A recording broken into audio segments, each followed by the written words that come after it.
कल रात अचानक मेरी बेटी आकांक्षा की तबीयत बहुत खराब होने की वजह से मैं परेशान हो गई। मेरे पति सुमित को फोन लगाया तो कवरेज से बाहर बता रहा था 9 बजे रहे थे। मुझे कुछ समझ नहीं आ रहा था कि मैं क्या करूं। मैं अकेले ही डॉक्टर को दिखाने के लिए निकल पड़ी। रात हो चुकी थी, इसीलिए बाहर बहुत सन्नाटा था। लेकिन घर में मेरे पति रोज रोज जो मुझे करवाते हैं और जो खुद करते हैं, उसकी वजह से मैं एक जिंदा लाश बनकर जी रही हूँ। बेटी के लिए जी रही हूँ, वरना खुद को कब का खत्म कर देती। इसीलिए मैं घर के अंदर उठती रहती हूँ और बहुत तनाव में रहती हूँ। इसीलिए मुझे बाहर का यह सन्नाटा भी अच्छा लग रहा था।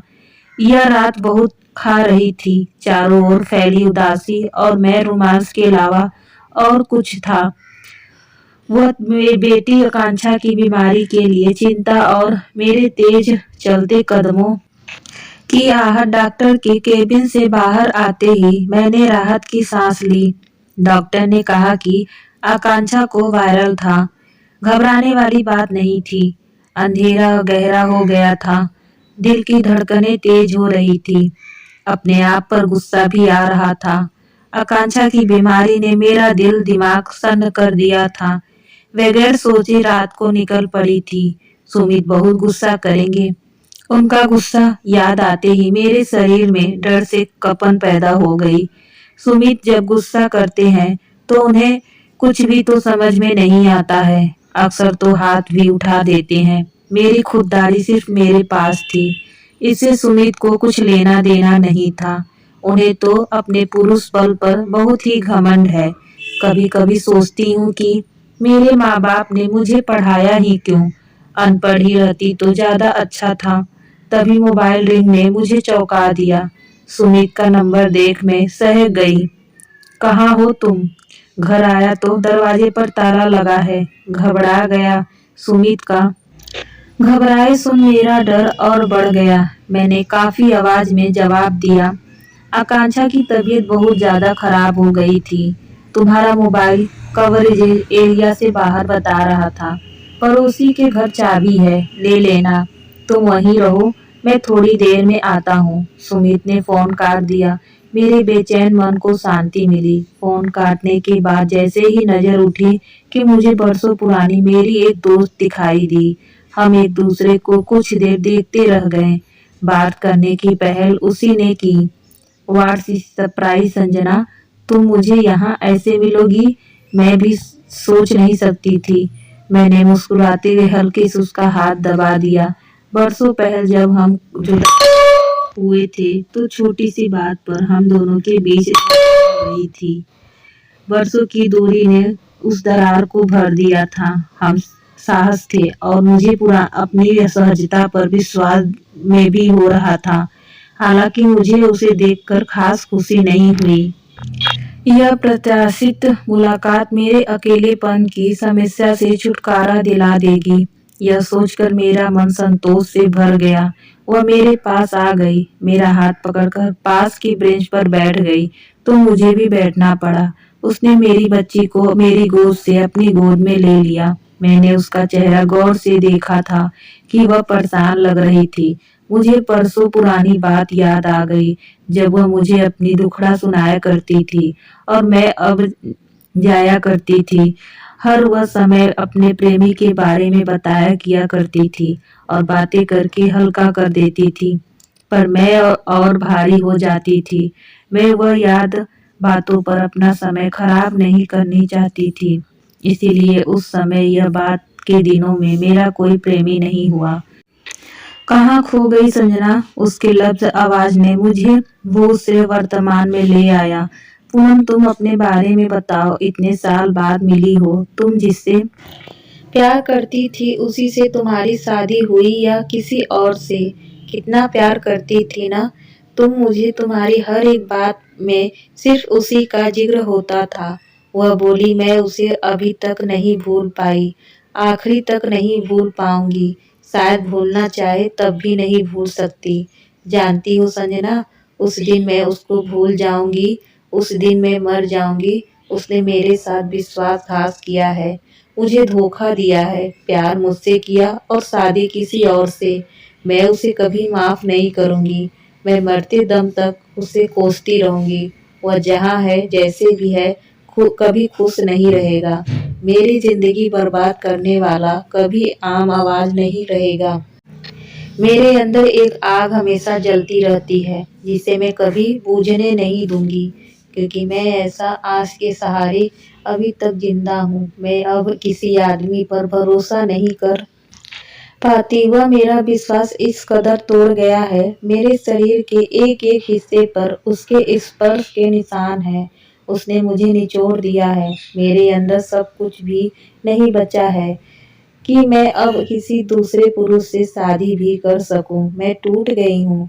ओ बहू, अब तो मेरी एक ही ख्वाहिश है कि किसी भी तरह वह बेवफा मुझे मिल जाए और मैं उसे बदला ले सकूं। हालांकि मैं जानती हूँ उससे बदला लेने के बाद मेरे मन में रिश्ता भर जाएगी, जीने की इच्छा खत्म हो जाएगी। लेकिन इस सब के बावजूद मैं उसे खोज रही हूँ, कई शहर भटक रही हूँ, बस एक ही ख्वाहिश लिए कि एक बार मिल जाए। कहीं भी मैं परेशान हो गई। अभी भी उसकी बातों में, इसके जहां में सिर्फ वही लड़का है। इन्हें वह याद बातों के कारण मैं इससे दूरी बना ली थी, पर आज की प्रत्याशित मुलाकात के बाद भी इसके पास बात करने के लिए सिर्फ एक ही व्यक्ति था। मैंने कहा, पूनम, भूल जाओ उस शख्स को जिसने तुम्हें इतना दर्द दिया है। उसे तुम्हारी कदर नहीं है जो उसके पीछे अपना जीवन बर्बाद कर रही हो। आगे बढ़ो, तुम्हें उससे कई अच्छा और ज्यादा प्यार करने वाला लड़का मिल जाएगा। उसने मुझे अजीब नजरों से देखा, फिर धीरे से कहा, क्या तुम आबाद हुई? एक विचित्र प्रश्न था मेरे लिए। मेरे मन में उथल पुथल होने लगी। क्या मैं आबाद हूँ? मेरी पलकें बादल बन गई और आंखें से समुद्र। पानी अंदर ही अंदर पीने की नाकाम कोशिश करने वालों की। क्या हम औरतों के हिस्से में यही लिखा है? बार बार चोट खाने के बाद हम अपने वजूद को बचाने को नाकाम कोशिश करते हैं। कई बार तो यह नाकाम कोशिश हमें पीड़ा दे जाती है। क्या हमारा मन बार बार नहीं रुकता? मगर सिर्फ खुद मन भी जाता है, क्योंकि वह जानता है कि हमारे हमें मानने वाला कोई नहीं है। मेरी आंखों में पानी देख पूनम के हाथ मेरे हाथ में आ गया। एक अंत हिटमिटा कर फूल हमारे मन में खिल गया। एक नजर उसने मुझे देखा और फिर कहा, कह दो संजना अपने अंदर का सारा दर्द, शायद तुम्हारा दर्द थोड़ा कम हो जाए। उसकी बड़ी बड़ी आंखों में ममता उतर आई। मैं क्या बताऊं पूनम, मेरी जिंदगी रेगिस्तान है जिसमें कोई फूल नहीं खिल सकता। पोस्ट ग्रेजुएशन करते ही मेरी शादी हो गई। ख्वाबों को लेकर मैं ससुराल आ गई। सुहागरात के दिन करीब 12 बजे मेरे पति शराब के नशे में लड़खड़ाते हुए मेरी कल्पनाओं के ख्वाब मन के खुले आम आसमान में उमंगे भर रहे थे। पर मेरी कल्पनाओं के विपरीत उसने आते ही मेरी साड़ी उतार दिया। प्यार न एहसास न मनोहर, और मैं शर्म से सिकुड़ गई। उसकी हंसी कमरे में चारों तरफ पहुंच गई। मैंने धीरे से कहा, ये क्या है? मगर जैसे उसे कुछ सुनाई ही नहीं दिया। मैं रो पड़ी। उसके जबरदस्ती के चुभन से मुझे दर्द हो रहा था। मेरे दिल में यह ख्याल आया कि यह इंसान नहीं, जानवर है। मैं बर्फ से ठंडी पड़ गई। उसने मेरे साथ जबरदस्ती सब कुछ किया। कुछ मिनट के बाद वह शांत से सो गया, पर मैं रात भर जागती रही, शरीर और मन के दर्द से तड़पती रही।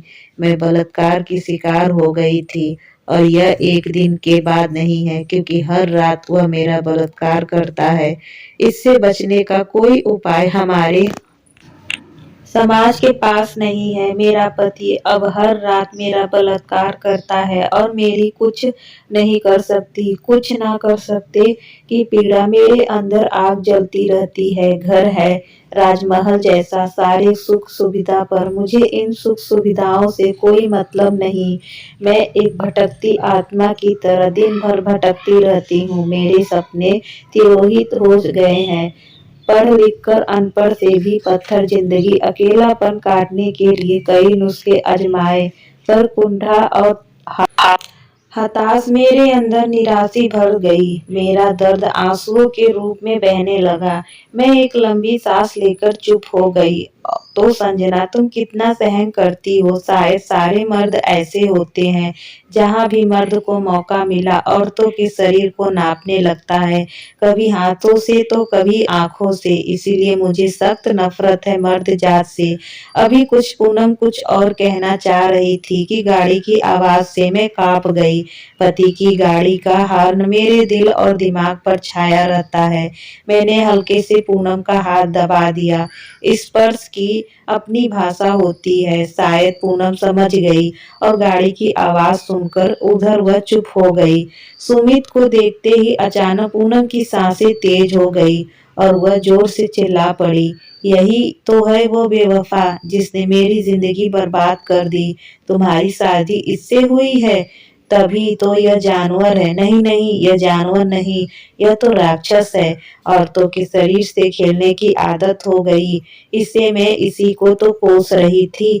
मेरा आज कुदरत पर से विश्वास उठ गया। तुम्हारी जैसी लड़की को यह हैवान मिला।